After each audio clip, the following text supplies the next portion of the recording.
La parole est à Monsieur Semril. Madame la maire, chers collègues, il y a aujourd'hui un peu plus de 3 ans, les Rennaises et les Rennais ont très majoritairement renouvelé leur confiance à notre majorité de gauche sociale, écologiste et progressiste, avec pour objectif de poursuivre la transformation de notre ville.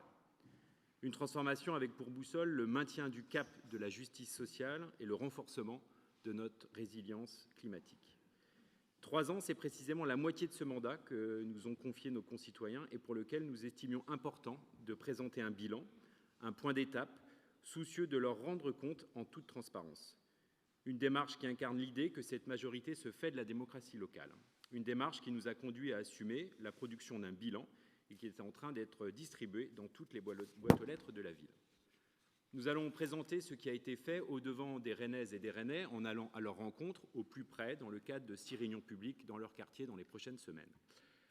Au cours de ces 3 années, notre action au service de la ville et de nos concitoyens, tout le monde en conviendra, s'est faite dans un contexte contraint budgétairement, marqué par des épreuves inédites comme la crise sanitaire de la Covid et des drames internationaux qui nous touchent profondément, à l'image de la guerre en Ukraine et de ses conséquences économiques, sociales et énergétiques. Ce contexte met au défi notre vivre ensemble au travers de 3 grandes crises, sociales, écologiques et démocratiques, auxquelles il nous appartient, en responsabilité et transparence, d'apporter des réponses guidées par nos valeurs communes d'égalité, de solidarité, de durabilité et la volonté d'associer évidemment les citoyens. Face à la crise sociale, d'une part, notre majorité a fait le choix de la solidarité et de la protection. Dans un contexte d'augmentation générale des prix, que nous n'avions pas connu depuis des années, outre la non-augmentation des impôts locaux, nous nous sommes efforcés d'apporter des mesures de justice sociale pour venir en aide aux ménages les plus en difficulté. Dans toutes nos politiques publiques, nous avons essayé d'apporter des réponses aux difficultés du quotidien. En veillant à l'accès à l'alimentation des enfants grâce au blocage des prix des repas dans les restaurants scolaires, la gratuité des goûters à l'école du soir ou encore les nouveaux tarifs pour la cantine et le périscolaire plus adaptés aux ressources des familles. En maintenant la tarification solidaire sur l'accès à l'eau, dans les déplacements, en donnant la gratuité des transports en commun aux enfants de moins de 12 ans et en baissant sensiblement les abonnements pour les jeunes de moins de 26 ans. Au niveau des loisirs, en élargissant l'accès à la carte Sortir pour la pratique d'activités sportives et culturelles à prix réduit. Ou encore en mettant en place, pour les personnes en situation de grande précarité, un microcrédit à taux zéro. Le dernier congrès de l'USH à Nantes, la semaine dernière, nous rappelle l'enjeu de la situation du logement. Et nous y prenons évidemment notre part, puisque sur la ville de Rennes, ce ne sont pas moins de 2345 logements sociaux ou en accession sociale à la propriété qui ont été livrés sur ces 3 dernières années. Parallèlement, nous avons veillé à ce que chacun se sente bien là où il vit, en rénovant massivement nos quartiers, habitats, équipements structurants, espaces publics et pôles commerciaux. Je ne reviendrai pas sur l'exemple édifiant du gros chêne à Maurepas rappelé par Madame la maire lors du dernier conseil municipal. Quoi qu'en disent certains ici, nous agissons aussi pour la tranquillité publique et la protection de toutes et tous, sans aucun tabou, sur les questions notamment de vidéoprotection que nous déployons. C'est ainsi que nous avons recruté 40 policiers municipaux supplémentaires et étendu les horaires de patrouille nocturne. Nous avons conscience que si l'action municipale ne résoudra pas tout, nous menons un travail partenarial avec chacun des acteurs du continuum de sécurité. De cela, les Rennaises et les Rennais sont conscients et ils nous le disent, notamment lorsque nous sommes présents sur les marchés comme la semaine passée. Face à la crise écologique, d'autre part, notre majorité a fait le choix de l'action pour essayer d'atténuer et de s'adapter aux effets du changement climatique. Nous avons en effet de longue date fait le choix à Rennes de prioriser à tout prix les déplacements non polluants, en créant pour cela des réseaux performants et sécurisés pour modifier en profondeur nos habitudes de déplacement trop carbonées. Il y a 1 an, ouvrait la ligne B du métro rennais.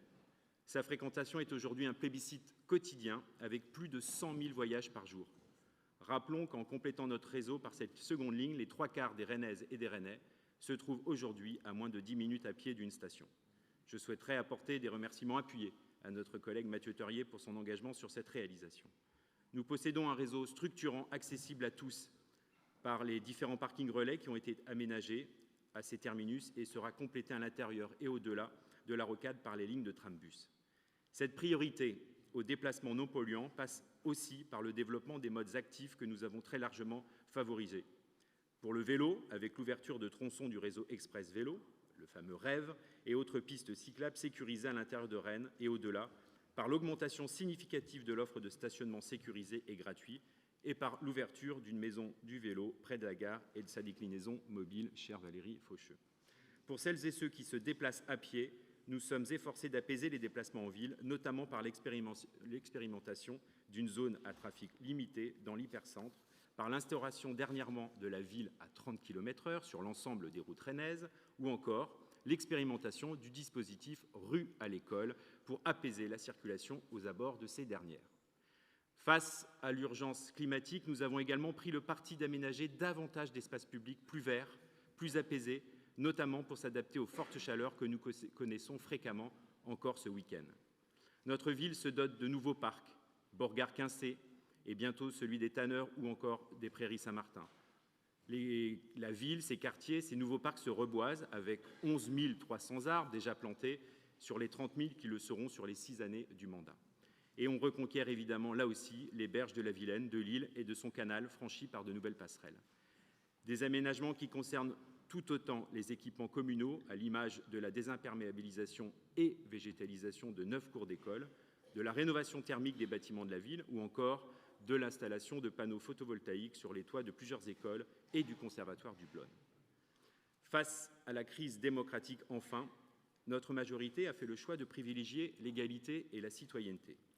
Nous soutenons le projet d'une société qui inclut et qui favorise la participation citoyenne. C'est pourquoi nous ne pouvons que nous féliciter de la vitalité des conseils de quartier, des multiples concertations sur les différents projets de la ville qui sont des succès de participation. Le budget participatif qui a connu cette année sa 6e édition. Nous sommes également fiers qu'au travers de ces différentes politiques publiques, notre ville poursuive de manière résolue sa lutte contre toutes les formes de discrimination, mais également confirme son lien historique avec le tissu associatif rennais, qui est un bien commun, précieux, dans lequel de nombreux Rennaises et Rennais s'investissent sans compter leur temps et que nous soutenons. États généraux de la vie associative, charte des engagements réciproques, ouverture du pôle associatif Polyblône, cher Rosane Andro, samedi prochain, sont autant d'exemples qui démontrent cette vitalité.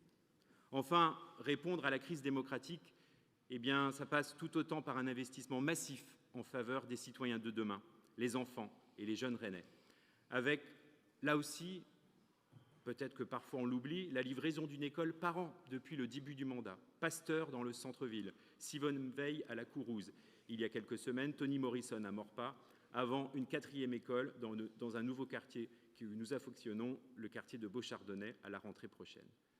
Ce sont ainsi 60 millions d'euros qui sont investis pour nos écoles et leur rénovation. L'ouverture de 180 places en crèche municipale ou associative, le lancement de l'opération 100% éducation culturelle et artistique, ou encore la mise en place d'un budget participatif des enfants expérimenté dans le quartier de Bréquigny pour les 6 à 11 ans, projet visant à renforcer l'éducation à la citoyenneté. Autant de démonstrations que, finalement, la théorie du colibri peut aussi s'appliquer en matière démocratique. À travers ces exemples, non exhaustifs bien sûr, nous espérons avoir démontré la volonté d'agir de cette majorité au service de la ville et de ses habitants et de leur cohésion. Nous leur donnons rendez-vous et espérons les voir nombreux dans les différentes réunions publiques que nous organiserons sur l'ensemble des quartiers rennais dans les semaines qui viennent. Merci. Merci. Pour le groupe